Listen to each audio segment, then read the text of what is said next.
workforce study, so this is very much just about who lives in the area, but there's some information about what the people in the area do and how they live their life. So another thing that I want to just flag, and this also for my colleagues, is that census data is not just neutral and objective. This is, data, the way the government collects, the federal government collects data. There are all sorts of biases inherent in that, but this is just meant to be a picture. So just wanted to certainly flag that. So some key findings, some high-level findings, and then we'll dig into a couple of the graphs. And again, if you have more questions, I'm hoping to get you a full, complete report next week. So this area has really diverse housing types, including a huge supply of social housing, a very large population of seniors, particularly seniors living alone, and a really diverse household and family type. So kind of the whole spectrum of the way that people living on their own, people living in families, single-parent families, seniors. It's a real range. It's not a sort of monoculture in terms of the diversity of housing types. It has proportionally Vancouver's largest urban Indigenous population, a large Chinese population, as you're aware, but one whose numbers are declining over time, a large Cantonese-speaking population, and it's a socially and economically diverse neighborhood with many assets. However, it has the highest low-income rates and the lowest median incomes in the city across any other neighborhood. And also the lowest participation in the conventional workforce. So a lot of folks, as you've probably heard, participate in all kinds of different types of workforce relations. Some of them are volunteer, some of them with not-for-profit, some are contractors, artists. But it's in terms of the sort of conventional workforce categories, we have the lowest participation of people going to a quote-unquote traditional job. So just in terms of the overall picture, and I'm going to be referring to my notes. So I think, and probably others have presented this, there's about 12,585 people in this 3.8 square kilometer area. There's an increase of 400 from the last census in 2011. So I don't know if you can see this, but it's pretty much a very stable kind of shift. One of the things that's interesting is that Strathcona seem to have lower density than other areas of the city. But the folks who are doing this research really wanted to highlight that because this area has so much industrial land, once you've corrected for that, we actually go up to basically the mean in terms of density across the city. But it's again, that industrial land gives a different picture.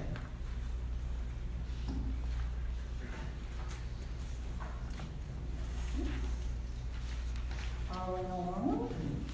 So the general population in terms of statistics, in terms of age. So Strathcona has nearly 3 times as many seniors as children, with a declining share of population under 15 over time. I think that's really interesting. And also, one of the researchers found that across the city, seniors are expected to make up a greater share of the population going into the future. We're all hearing about the aging population in Vancouver, certainly experiencing that. But the Strathcona seniors population has become smaller as a share of the total over time. So they still are overrepresented in the community, but they're still a smaller area. Okay, good, go faster. Another interesting statistic is that Strathcona has a larger population of men in their 50s and 60s, and only 46% of the area's population is female identified.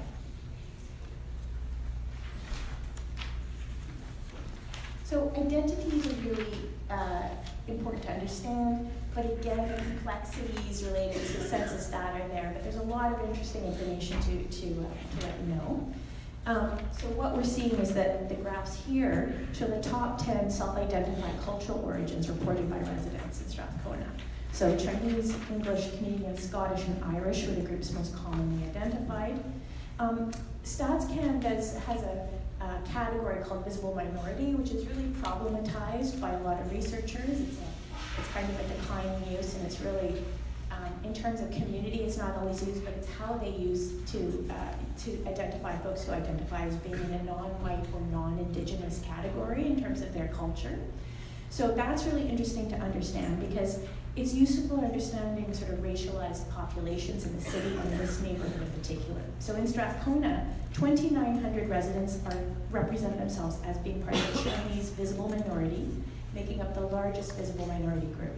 And other populations are Southeast Asian, Black, and Latin American populations.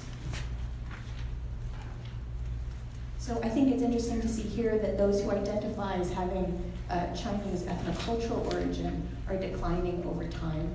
And then there's an increase in terms of those who identify as having Anglo-Saxon English origins. Keep going.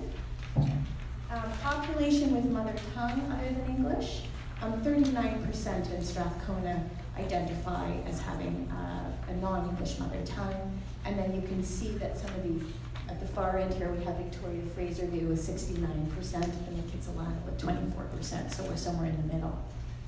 Another important category to talk about is to really, again, flag the fact that we are currently occupying the unceded homelands of the Musqueam, Squamish, and Tsleil-Waututh First Nations. Strathcona and adjacent areas are also home to huge and diverse urban Indigenous populations who identify with Indigenous communities across North America and beyond.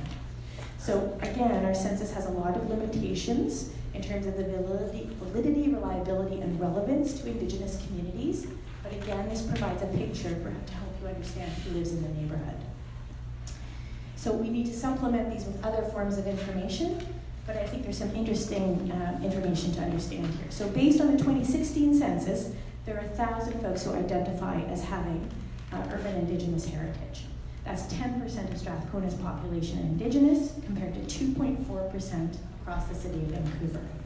And that means people have identified as coming from a variety of different groups. If you want more information about that, that's available. But I think that's really important to track and to look at across the city. So from a cultural recognition standpoint, an important piece of information. So housing types, Strathcona has much more housing in apartments than the city overall, with both low-rise and high-rise forms being present in the neighborhood. I think there's a perception that there's a lot of single-family homes, but there's a real diversity of housing types. So again, just to note, the census only collects this for private housing. SROs and institutions such as care homes are not part of the census, but we know, again, the broader picture is that there's a number of different social housing and sophisticated kind of other forms of housing that form housing picture in Strathcona. So Strathcona households are much less likely to have families with children living in them, which is interesting. And it has many more one-person households than the city overall. When you think about issues like social cohesion and connectedness, that's an important thing to understand. So again, you can see in your package, we have, right now, overall, we have 43% of apartments at 5-story and 38%. So that's a kind of an interesting picture. I'll skip ahead here. Some other things that are important to check out, I've got 1 minute left.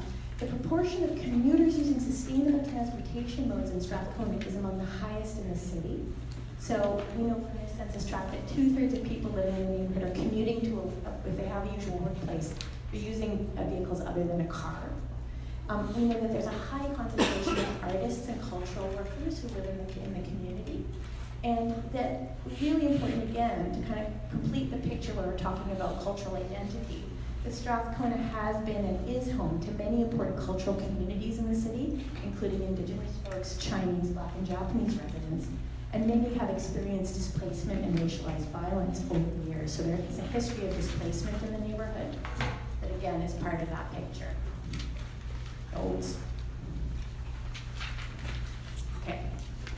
So finally, it's really also home to a lot of cultural community spaces. There's a tapestry of sites of past and present discrimination, displacement, and reclamation. So from a social kind of indicators or a social policy picture, that's important to understand those cultural spaces in relation to the communities that live there.